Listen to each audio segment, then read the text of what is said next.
सुशीला थोड़ी चिंतित होकर अपनी छोटी जेठानी राधा से बोली, राधा, मैंने कल ही फोन करके कहा था कि माँ को लेने आना है।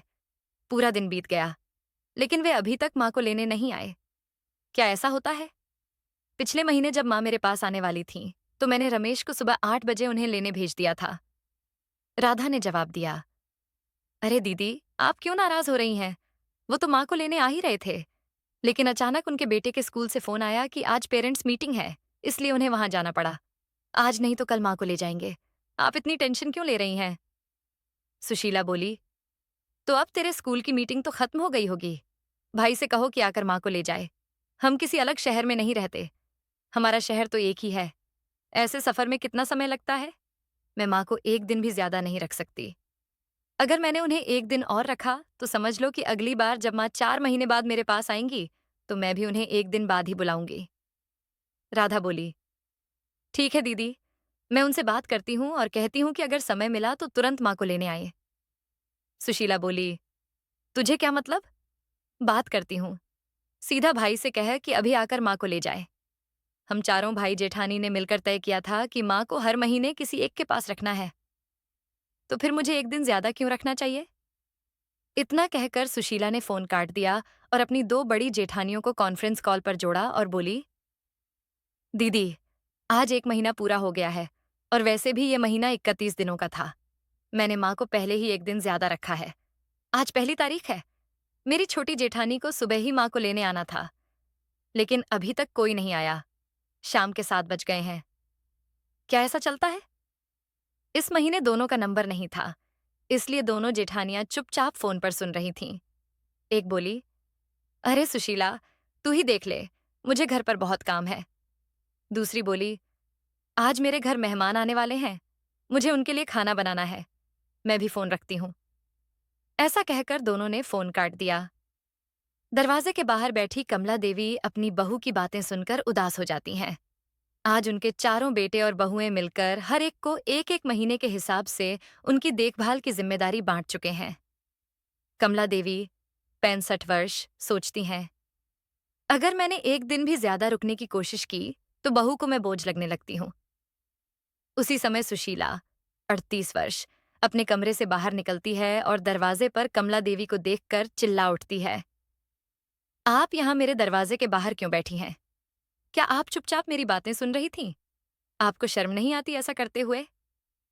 कमला देवी शांत स्वर में कहती हैं, नहीं बहू, मैं तुम्हारी बातें सुनने के लिए यहाँ नहीं बैठी थी।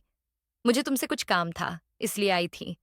जब देखा कि तुम फोन पर बात कर रही हो, तो मैंने सोचा कि जमीन पर बैठकर तुम्हारे फुर्सत में आने का इंतजार कर लूं। सुशीला फिर ताने मारते हुए बोली, तो आपके पास मुझसे क्या काम था? आप स्टोर रूम में जाकर मेरा इंतजार नहीं कर सकती थीं? जब मेरी बात खत्म हो जाती, तब बता देती कि क्या जरूरत थी। अब बताइए, क्या काम था? कमला देवी थकी हुई आवाज में कहती हैं, बहू, दोपहर का खाना तुमने मुझे नहीं दिया था। मेरा हिस्सा तो बनाया था, पर अब तक छोटा बेटा मुझे लेने नहीं आया। पता नहीं आज आएगा भी या नहीं। मुझे कुछ खाने को दे दो। सुबह के बाद कुछ नहीं खाया है, बहुत भूख लगी है। सुशीला बेमन से जवाब देती है, तो क्या हुआ? अगर आपने एक वक्त का खाना नहीं खाया तो कुछ नहीं हो जाएगा आपको। आपकी सेहत देखकर तो ऐसा नहीं लगता कि आपने खाना नहीं खाया। आप तो तंदुरुस्त लग रही हैं। ये लीजिए, आपके पोते के टिफिन में आधा पराठा बचा था, अचार के साथ खा लीजिए। मैं अब आपके लिए अलग से खाना नहीं बनाऊंगी। अभी अभी राधा से बात हुई है, 1 घंटे में आपका छोटा बेटा आ जाएगा। अब वहीं जाकर जो खाना है खाइए। कमला देवी उस बचे हुए पराठे को अचार के साथ खाने लगती हैं। उधर सुशीला अपने और बच्चों के लिए खाना बनाती है, लेकिन सास के लिए कुछ नहीं पकाती। छोटा बेटा रात 8 बजे तक आया। सुशीला ने पहले ही कमला देवी का सामान एक बैग में पैक कर रखा था। जैसे ही बेटा आया, उसने कमला देवी को विदा कर दिया। सुशीला ने चैन की लंबी सांस ली और कहा, अच्छा हुआ, बुढ़िया चली गई। अब 3 महीने आराम से पांव फैलाकर रहूंगी। कमला देवी उम्मीद की एक किरण लेकर अपने तीसरे बेटे और बहू राधा, 35 वर्ष, के घर पहुंची। शाम का समय था। राधा अपने बच्चों को खाना खिला रही थी। जब कमला देवी वहां पहुंची, तो राधा ने औपचारिकता में 1 कप चाय बनाकर दी। कुछ देर बातें करने के बाद वह अपने 6 साल के बेटे को लेकर बोली, माँ, मैं रवि को सुलाने जा रही हूँ। अगर समय पर नहीं सुलाया, तो सुबह स्कूल के लिए जल्दी नहीं उठेगा। कमला देवी बोली, अरे बेटा, इतने दिनों बाद मैं अपने पोते से मिलने आई हूँ। थोड़ी देर मुझे उसके साथ खेलने दो, फिर सुला देना। राधा मुस्कुराते हुए बोली, माँ, आप तो पूरे महीने हमारे साथ ही रहने वाली हैं, तो पोते से जी भर के मिल लीजिएगा। अभी तो कहीं जाने वाली नहीं हैं आप। कमला देवी को बहुत भूख लगी थी, क्योंकि उनकी छोटी बहू ने भी उन्हें कुछ खाने को नहीं दिया था। उन्होंने अपनी बहू से कहा, बहू, मुझे कुछ खाने को दे दो, मुझे बहुत भूख लगी है। राधा बोली, क्या माँ, आप सुशीला दीदी के घर से खाना खाकर नहीं आई क्या? मैं तो समझ रही थी कि आप वहीं से खाना खाकर आई होंगी, इसलिए मैंने आपके लिए खाना नहीं बनाया। अगर आपको यहीं खाना था तो एक फोन करके बता देती। हमने तो खाना बनाकर खा भी लिया है और अब सोने का समय हो गया है। राधा की बात सुनकर कमला देवी स्तब्ध रह गईं कि आज उन्हें अपने बेटे के घर में 2 वक्त का खाना भी बार बार मांगना पड़ रहा है, और फिर भी उन्हें खाना नहीं मिल रहा है। उनका अपने बेटे के साथ रहने का अनुभव बहुत ही कटु था। राधा ने अपने बेटे को लेकर कमरे में सुला दिया। बेटा भी टीवी पर समाचार देखने लगा। कमला देवी खुद रसोई घर में गईं, यह देखने के लिए कि शायद कुछ खाना मिल जाए, लेकिन सारे बर्तन धुले हुए थे और खाने को कुछ भी नहीं था। उन्होंने फ्रिज खोला तो उसमें थोड़ी सी चावल की खीर रखी थी। कमला देवी ने वहीं खीर खाई और हॉल में बैठे अपने बेटे से पूछा, बेटा, मैं किस कमरे में सोऊं? बेटा बोला, माँ, मैं आपका सामान ऊपर के कमरे में ले जाता हूँ, वहां 10 गुणा 10 का कमरा है। बेटा, कमला देवी का सामान ऊपर कमरे में ले जाता है। कमरा देखकर कमला देवी कहती हैं, इसमें पहले से ही इतना सामान रखा है कि पांव रखने की भी जगह नहीं है। बेटा बोला, माँ, अब आपको इसी कमरे में सोना पड़ेगा, आज से यह कमरा आपका है। कमरे की हालत देखकर कमला देवी बोली, इस कमरे में मैं कहाँ सो पाऊंगी, इसमें तो पांव रखने की भी जगह नहीं है। बेटा बोला, माँ, यह सामान एक दूसरे के ऊपर रख देंगे तो जगह हो जाएगी। आपको कितनी ज्यादा जगह चाहिए? अब आप इतना भी नहीं कर सकती क्या? क्या यह भी मैं ही करूं? एक बड़ी बैग एक बड़े बॉक्स पर रखते हुए बेटा बोला, लो, अब हो गई जगह, बाकी का तुम कर लेना। यहाँ चटाई रखी है, उसे बिछा लेना। कमला देवी ने कहा, पर बेटा, इस कमरे में न तो खिड़की है और न ही पंखा, बहुत ज्यादा गर्मी है, मैं इस कमरे में कैसे सो पाऊंगी? नीचे खड़ी राधा ने भी कमला देवी की बात सुन ली और बोली, नहीं माँ, वह कमरा आने जाने वाले लोगों यानी मेहमानों के लिए खाली रखा गया है। अगर वह कमरा आपको दे दिया और फिर कोई मेहमान घर आ गया तो उन्हें कहाँ ठहराएंगे? और फिर आप तो 1-2 दिन के लिए नहीं, पूरे 1 महीने के लिए रुकने वाली हैं, इसलिए आपके रहने की व्यवस्था ऊपर वाले कमरे में ही करनी होगी। और रही बात पंखे की, तो एक टेबल फैन रखा है, उसे ठीक करवाकर कल आपके कमरे में लगवा देंगे। बेटा और बहू आराम से अपने एसी वाले कमरे में जाकर सो गए, लेकिन कमला देवी पूरी रात सो नहीं सकीं। उन्होंने अपनी चटाई उठाई और छत पर ले जाकर वहां सो गईं। छत पर थोड़ी बहुत हवा आ रही थी, लेकिन मच्छरों के कारण उनकी हालत खराब हो गई। सुबह 5 बजे वे नीचे आईं। थोड़ी देर शांत बैठने के बाद उन्होंने अपने बेटे को आवाज दी। बेटा और बहू आंखें मलते हुए कमरे से बाहर आए और गुस्से में कहने लगे, माँ, आपने सुबह सुबह हमारी नींद खराब कर दी। पहले आपने सीढ़ियों के पास वाला दरवाजा इतनी जोर से बंद किया कि हमारी नींद खुल गई। जैसे तैसे फिर से नींद आई ही थी कि आपने आवाज देकर उठा दिया। आज उठा दिया तो ठीक है, लेकिन कल से 6 बजे से पहले नीचे मत आना, क्योंकि हम लोग 6 बजे उठते हैं। कमला देवी ने शांत स्वर में कहा, बेटा, गांव में मैं हमेशा 5 बजे उठती थी, वही आदत अब भी है। बेटा बोला, गांव में रही होंगी, लेकिन यह मेरा घर है, इसलिए आपको मेरे हिसाब से ही यहाँ रहना होगा।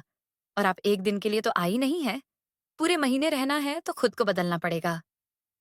बार बार अपने बेटे और बहू के मुंह से 1 महीना, यह शब्द सुन सुनकर कमला देवी बहुत दुखी हो गई थीं। उन्हें लगने लगा था कि वे अपने बेटे और बहू के घर पर एक बोझ बनकर आ गई हैं, जिसे वे एक एक दिन गिनकर सहन कर रहे हैं। उन्हें ऐसा बिल्कुल नहीं लग रहा था कि यह उनका भी घर है। कमला देवी चुपचाप अपने बेटे बहू का व्यवहार देख रही थीं। सबसे छोटी बहू का व्यवहार उन्होंने पहले ही देख लिया था, और अब दूसरी बहू की तरफ भी वही हालात थे। एक दिन कमला देवी अपनी बहू से बोली, बहू, बहुत दिन हो गए खिचड़ी खाए हुए, बहुत मन कर रहा है। अगर तुझे ठीक लगे तो मैं खुद रसोई में जाकर बना लूं। राधा ने कहा, नहीं माँ, मेरे घर में कोई खिचड़ी नहीं खाता। मुझे और आपके बेटे को भी पसंद नहीं है, और आपका पोता तो नाम सुनकर ही मुंह बना लेता है। इससे अच्छा है आप हमारे साथ छोले भटूरे खा लीजिए। कमला देवी ने कहा, बहू, छोले भटूरे बहुत भारी होते हैं। इससे मेरे पेट में गैस बनती है। अगर खिचड़ी नहीं है तो कोई बात नहीं, लौकी की सब्जी बना दे, मैं रोटी के साथ खा लूंगी। लेकिन राधा उनकी एक नहीं सुनती और अपने हिसाब से ही घर में खाना बनाती है। जब सब साथ में खाने बैठते हैं तो कमला देवी देखती हैं कि उनके लिए कुछ भी अलग से नहीं बनाया गया है।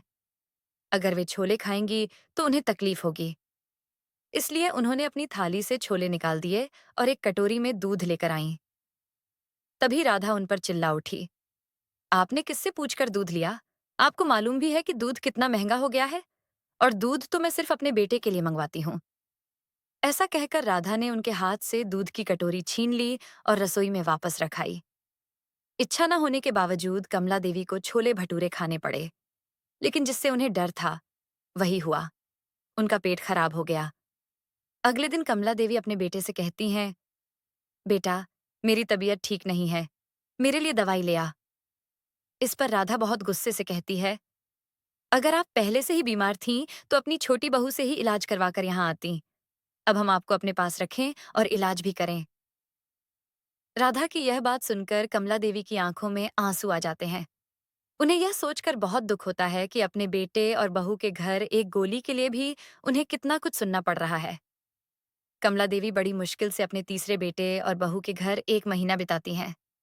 अगले महीने के शुरू होने से 2 दिन पहले ही दूसरे नंबर के बेटे का फोन आता है और वह कहता है, इस महीने माँ को मेरे पास मत भेजना, क्योंकि हम गर्मी की छुट्टियों में बाहर घूमने जा रहे हैं। मैंने अपने बड़े भाई से बात कर ली है, वो और भाभी घर पर हैं, इसलिए इस महीने माँ को उनके पास भेज दो।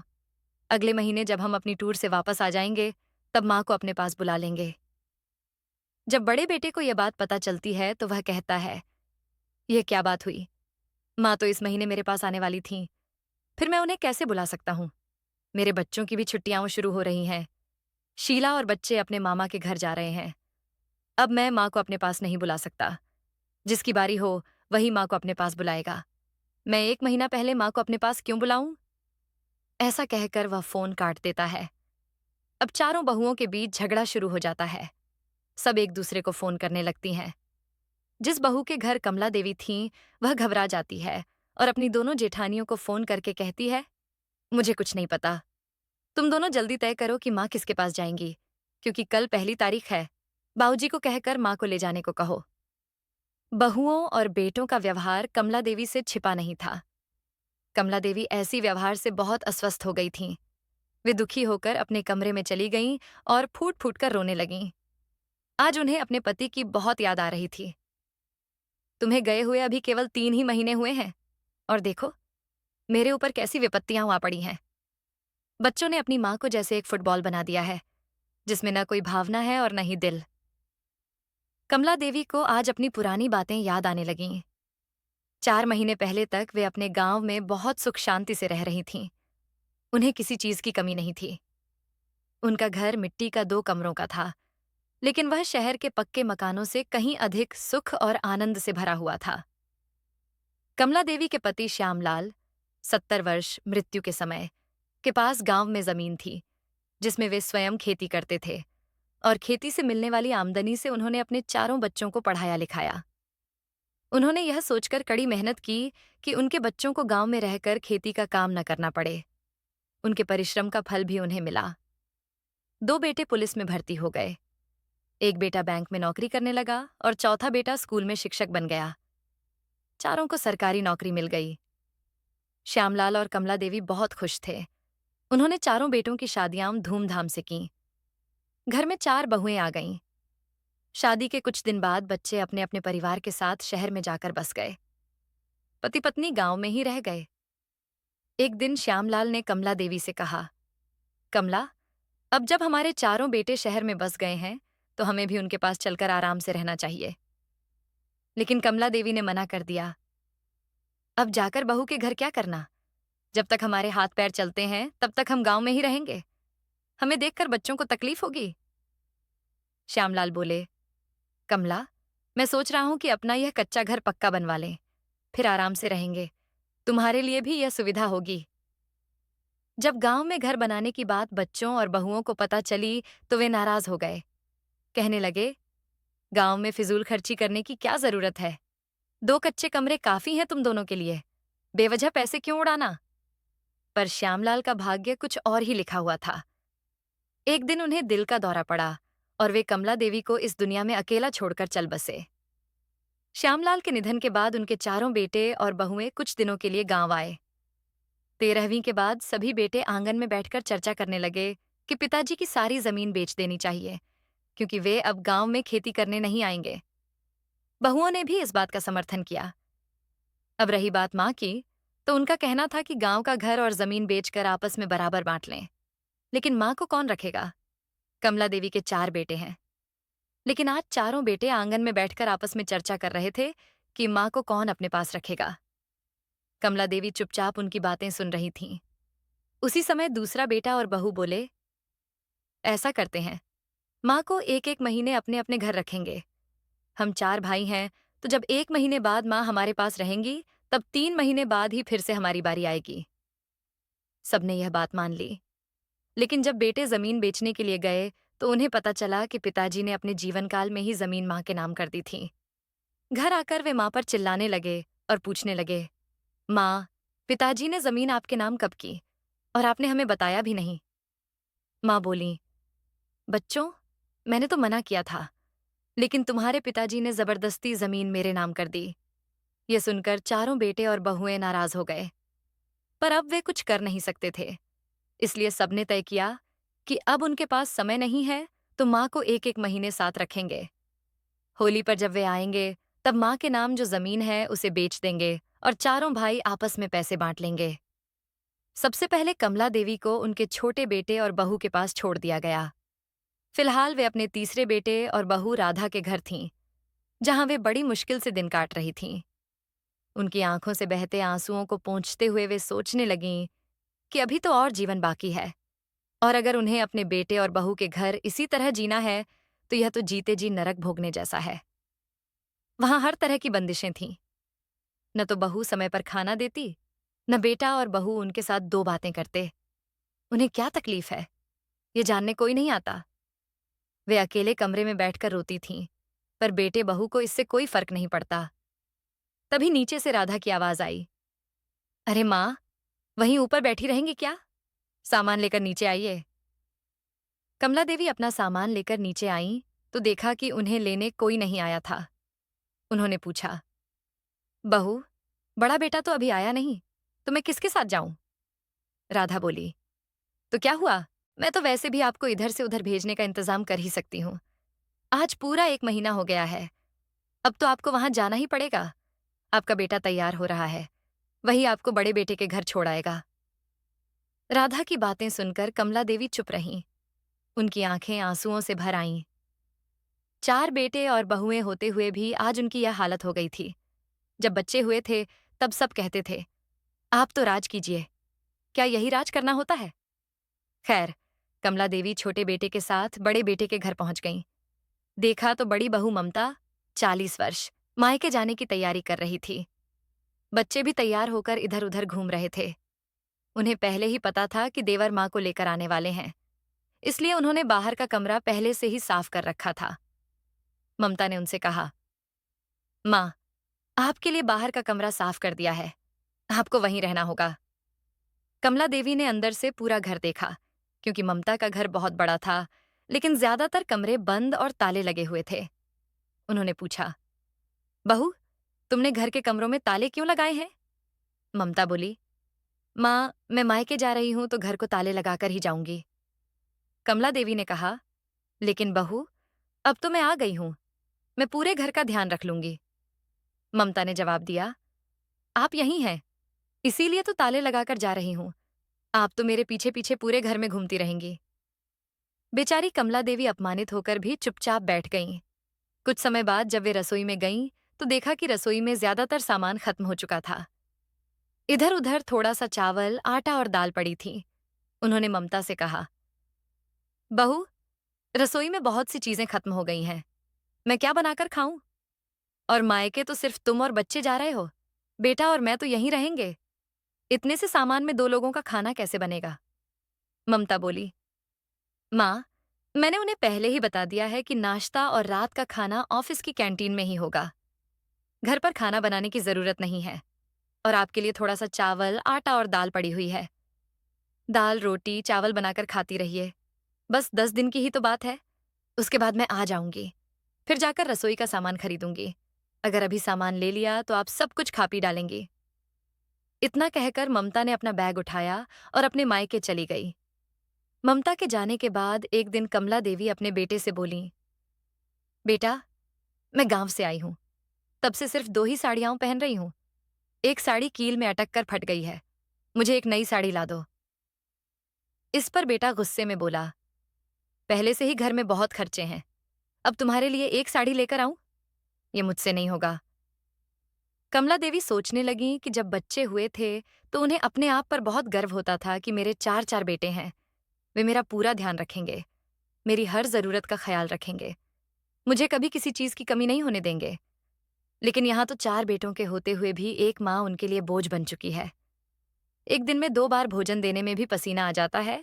और मैंने तो अपने 4 बच्चों को पाला है। नौकरी और पैसा होते हुए भी बच्चे अपनी बूढ़ी माँ को सहारा नहीं दे सकते। दवाइयां लाने या एक साड़ी खरीदने में भी उन्हें संकोच होता है। अब बहुत हो गया। मैं यह सब और सहन नहीं कर सकती। मैंने अपने 3 बेटों और बहुओं के घर पर एक एक महीना बिताकर देख लिया है। अब मुझे चौथे बेटे के पास जाने की कोई आवश्यकता नहीं है। मुझे सभी का व्यवहार समझ में आ गया है। अब मैं अपनी बहुओं और बेटों के ताने और अपमान सहन नहीं करूंगी। कमला देवी बड़ी मुश्किल से 1 महीना अपने बेटे और बहू के घर बिताती हैं।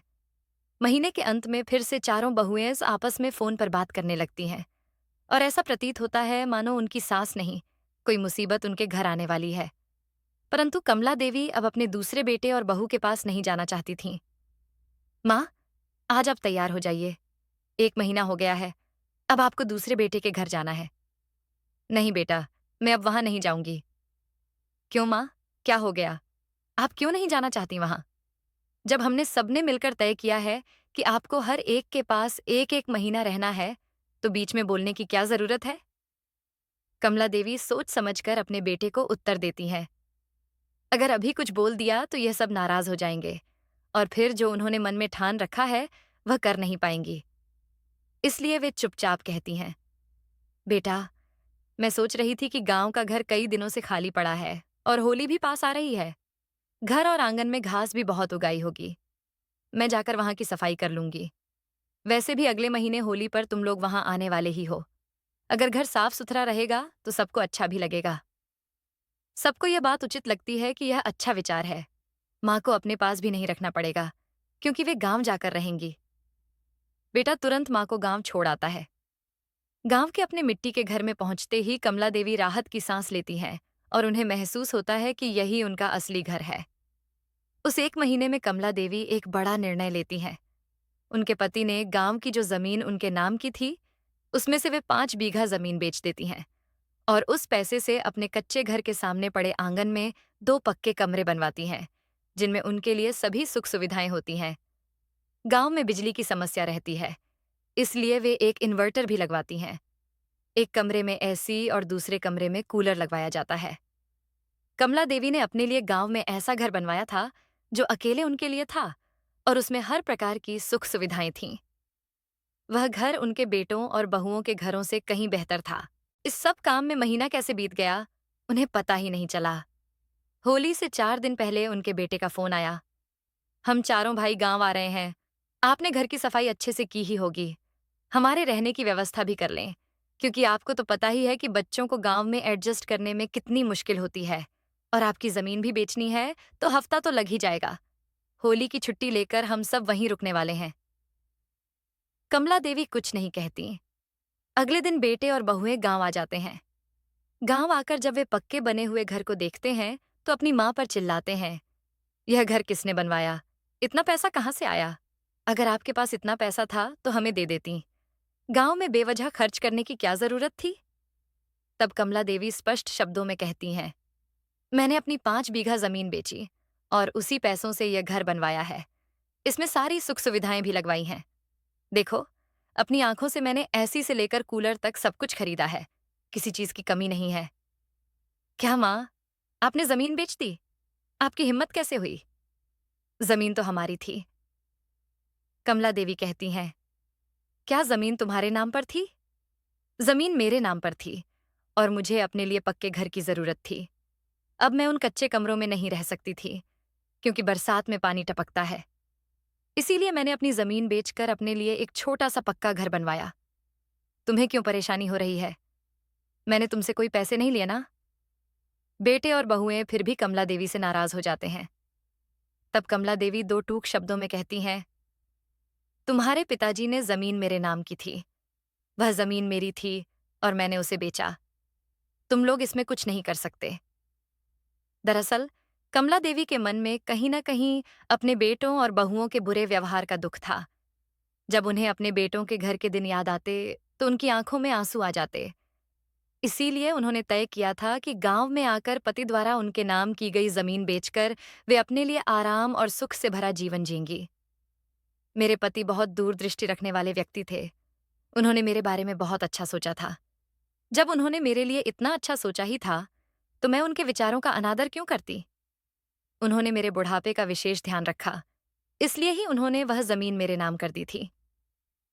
अब जब कमला देवी अपने कमरे में जाती हैं, तो उनके पीछे पीछे उनके बेटे उनका सामान पक्के कमरे में रखने लगते हैं और माँ से पूछते हैं, इस दूसरे कमरे में ताला क्यों है? इसे भी खोल दो। तब कमला देवी कहती हैं, यह घर तुम्हारे लिए नहीं बनाया गया है। सामने कच्चे कमरे हैं, वहीं जाकर अपना सामान रखो और वहीं जाकर रहो। माँ, आप खुद इस नए पक्के घर में रहेंगी और हम पुराने मिट्टी के कच्चे कमरों में रहें? आप हमें क्या समझती हैं? तब कमला देवी बोली, ठीक वही जो तुम लोग मुझे समझते थे। जब मैं तुम्हारे घर गई थी, तब भी तुमने मुझे ऐसे ही कमरे में सुलाया था। खुद ऐसी वाले कमरे में जाकर सोते थे और मुझे ऊपर मंजिल की स्टोर रूम में मच्छरों के बीच सुलाते थे। और आज जब तुम मेरे घर आए हो, तो मैं तुम्हें स्टोर रूम नहीं दे रही, बल्कि एक साफ सुथरा कच्चा कमरा दे रही हूँ, जहां बैठने और सोने की जगह भी है। जाओ, अपना सामान वहां रखो और वहीं रहो। माँ, क्या बेकार की बातें कर रही हो? ठीक है, अपना कमरा मत दो, लेकिन उस दूसरे कमरे की चाबी तो दो जिस पर ताला लगाया है। नहीं बेटा, वह कमरा मैंने मेहमानों के लिए रखा है, तुम्हारे लिए नहीं खोलूंगी। माँ का यह रूप देखकर बहू और बेटा स्तब्ध रह गए, लेकिन उनके पास कोई जवाब नहीं था, क्योंकि उन्होंने भी अपने घर में इसी तरह ताला लगाकर रखा था। कमला देवी ने अपने छोटे से रसोई घर में खाना बनाकर खाना शुरू किया और साथ ही अपने छोटे छोटे पोतों पोतियों को भी खाने के लिए बुला लिया। जब उनके बेटे और बहुएं भी खाने के लिए आईं, तब कमला देवी बोलीं, मैंने खाना सिर्फ अपने लिए बनाया है। तुम लोग अपने खाने का खुद इंतजाम करो। वैसे कच्चे कमरे में एक तरफ चूल्हा रखा है। अगर तुम में से किसी को चूल्हे पर खाना बनाना आता हो, तो अपने लिए खाना बना लो। मैं तुम्हें अपनी रसोई में खाना बनाने नहीं दूंगी। अब वे लोग करें भी तो क्या? वे तो यहाँ पिता की जमीन बेचने गांव आए थे, लेकिन यहाँ तो कुछ और ही हो गया था। खाली पेट वे सो भी नहीं सकते थे। सास ने बहुत विनती की, लेकिन कमला देवी ने अपनी बहुओं को अपने रसोई घर में खाना बनाने नहीं दिया। सभी लोगों ने तो पेट भरकर खाना खा लिया, लेकिन कमला देवी ने उन्हें अपने रसोई घर में भोजन बनाने नहीं दिया। रात को मच्छरों ने काट काट कर चारों बच्चों और बहुओं की हालत खराब कर दी थी। अपनी बहुओं और बच्चों को इस तरह तकलीफ में देखकर एक क्षण को कमला देवी को लगा कि वे अपने बच्चों और बहुओं के साथ अच्छा व्यवहार नहीं कर रही हैं। उन्हें अपने पास के कमरे में बुलाना चाहिए। लेकिन अगले ही पल उन्हें अपने बेटे द्वारा और उनके ही घर में उनके साथ किए गए व्यवहार की याद आ गई और उन्होंने अपने कदम पीछे खींच लिए। जब आसपास के लोगों को पता चला कि कमला देवी के सभी बेटे और बहुएं आई हुई हैं, तो वे उनसे मिलने आए और बोले, आप सभी आ गए, ये बहुत अच्छा हुआ। अब होली के बाद ही जाना और अब हर त्योहार अपनी माँ के साथ मनाना, क्योंकि अब तुम्हारी माँ यहाँ अकेली रहने वाली है। अब जब चार लोगों ने आकर यह कह दिया, तो उन्हें वहां रुकना ही पड़ा।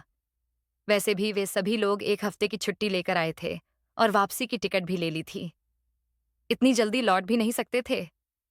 उन्होंने तत्काल टिकट बुक करने की कोशिश भी की, लेकिन गर्मियों की छुट्टियों के चलते टिकट उपलब्ध नहीं थी।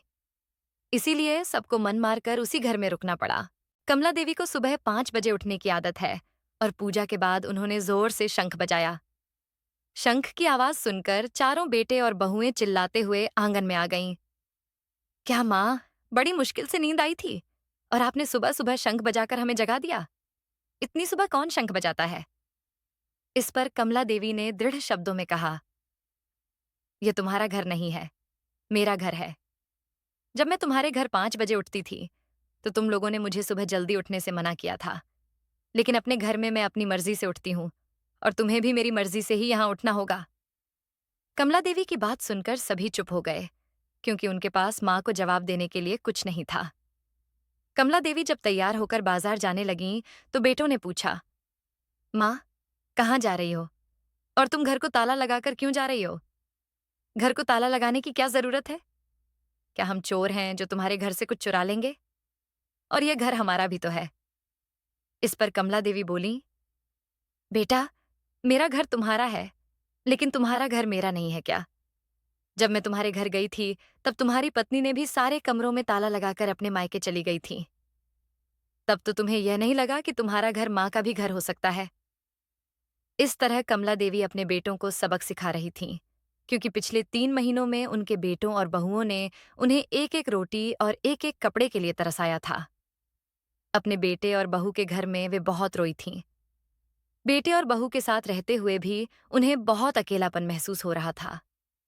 ऐसा अकेलापन जैसा उन्होंने पहले कभी नहीं महसूस किया था।